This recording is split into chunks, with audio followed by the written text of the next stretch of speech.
menjelaskan 3 poin penting, yaitu yang pertama, konsep dasar dalam kepemimpinan, dan yang kedua, teori-teori kepemimpinan, dan yang ketiga, peran kepemimpinan dalam organisasi.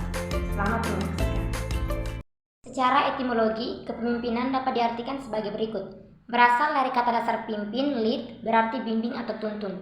Setelah ditambah awalan pe menjadi pemimpin, leader, artinya orang yang mempengaruhi pihak lain. Apabila ditambah akhiran an menjadi pimpinan, artinya orang yang mengepalai. Setelah dilengkapi dengan awalan ke menjadi kepemimpinan atau leadership, yang artinya kemampuan dan kepribadian seseorang dalam mempengaruhi pihak lain untuk melakukan tindakan pencapaian tujuan bersama.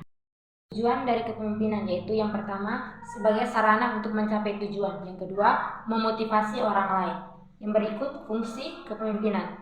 Yang pertama, fungsi administrasi yaitu mengadakan formulasi kebijaksanaan administrasi dan menyediakan fasilitasnya. Yang kedua, fungsi sebagai manajemen yaitu mengadakan planning organization, staffing, direction, commanding, dan controlling.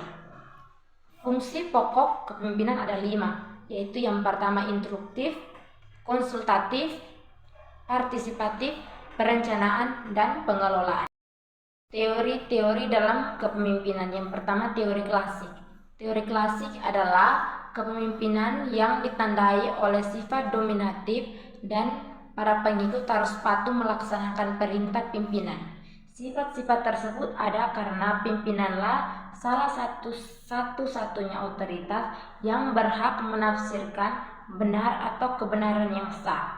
Seorang pemimpin harus paham mengenai teori kepemimpinan ini supaya nantinya memiliki referensi dalam menjalankan sebuah organisasi dan kelolaannya. Yang pertama, teori kepemimpinan. Yang pertama, teori pemimpin sifat. Teori ini merupakan teori yang didasarkan asumsi bahwa terdapat ciri-ciri tertentu yang dimiliki individu tersebut sebagai pimpinan. Contohnya Presiden Insinyur Soekarno yang masuk dalam teori. Yang kedua, teori kontingensi. Teori kontingensi adalah pendekatan yang menyatakan bahwa tidak ada suatu metode atau gaya yang tepat untuk semua situasi. Salah satu konsep kunci dalam teori kontingensi adalah kesesuaian antara strategi organisasi dengan lingkungannya. Teori yang terdapat dalam teori kontingensi yaitu yang pertama, teori kepemimpinan struktur organisasi. Kontingensi menyatakan bahwa struktur organisasi yang efektif bervariasi sesuai dengan faktor-faktor kontekstualnya, seperti ukuran-ukuran organisasi, kompleks situasi, dan lingkungan eksternalnya. Kedua, teori kepemimpinan kontingensi menyatakan bahwa keberhasilan seseorang pimpinan tergantung pada sejumlah faktor situasinya, seperti tingkat kepercayaan atasan kepada bawahannya. Yang ketiga, teori kontemporer.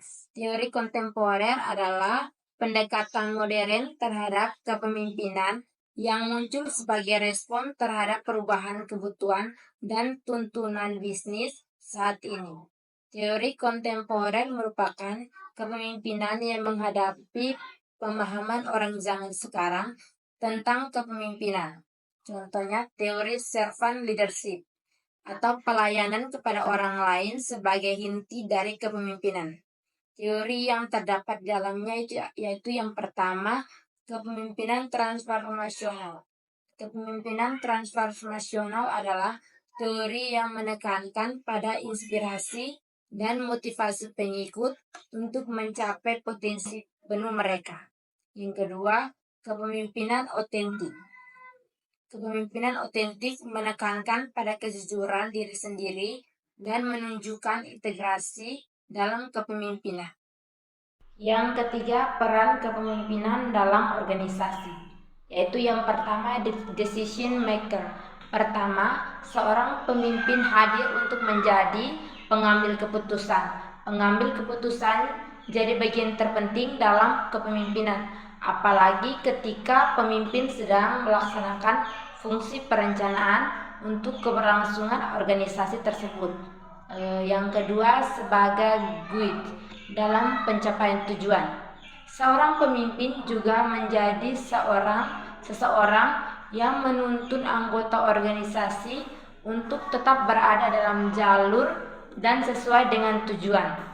Kepemimpinan hadir untuk mencapai tujuan dengan tepat dan tentunya efisien.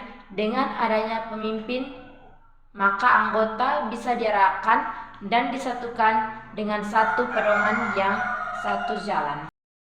Yang ketiga, menghadirkan solusi. Acap kali sebuah organisasi memiliki dinamika yang tak jarang menimbulkan gesekan antara anggotanya. Tak jarang juga masalah hadir dari pihak eksternal. Seorang pemimpin hadir untuk menghadirkan sebuah solusi untuk mereka. Walaupun solusi datang bisa dari atau hadir dari sebuah musyawarah para anggota. Tapi kembali lagi ke decision maker tetap menjadi peran pemimpin. Yang keempat, motivasi anggota lain. Anggota organisasi tak jarang juga merasakan atau merasakan demotivasi karena banyak hal-hal lain. Seorang pemimpin harusnya bisa menjadi sosok yang membangkitkan itu semua. Karena kembali lagi, apabila seorang anggota tidak memiliki hasrat untuk mencapai tujuan yang ada, maka saat itu juga sulit untuk tercapainya tujuan bersama, atau pada saat itu juga tujuan bersama tidak dapat tercapai. Peran kepemimpinan dalam organisasi sangat penting dan mempunyai dampak yang sangat signifikan terhadap kinerja dan keberhasilan suatu organisasi secara keseluruhan.